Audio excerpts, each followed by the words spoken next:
figured if it buys me enough time, even like 4 years.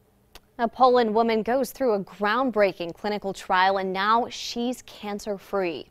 We brought you this story earlier this week, and now new at 6, we're talking to the woman whose story is spreading across the globe. Here's 27 First News reporter Brittany Bissell. I thought, no one's telling me I'm going to die, but I'm kind of figuring it out that, well, nothing's working. Denise Keenan was diagnosed with non-Hodgkin's lymphoma in 2009. She went into several remissions before her cancer returned in 2016 in a more aggressive form. It was at that point she started to get scared. We had just had our first granddaughter, and I kept looking at her thinking, am I ever going to get to see her even get a little older? I just didn't think I would.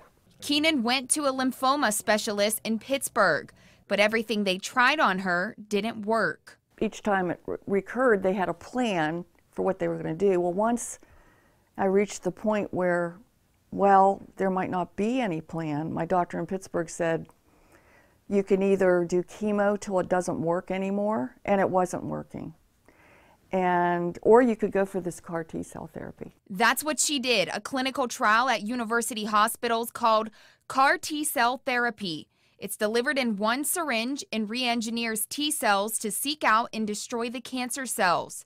Keenan, the first CAR T-cell patient at UH, received shocking news only 30 days after getting the cells. I had the cells July 30th. I had a PET scan a month later, and they said, everything's gone.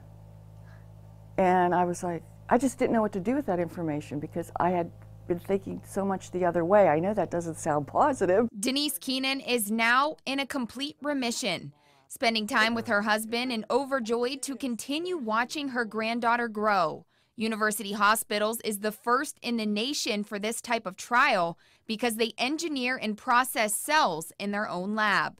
Keenan doesn't know how long this will last because they don't have the long-term data, but she encourages people going through similar situations to seek second opinions and do your research on clinical trials.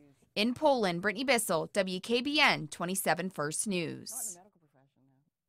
And Denise is scheduled for her next CAT scan in March. Right now, she says she feels great.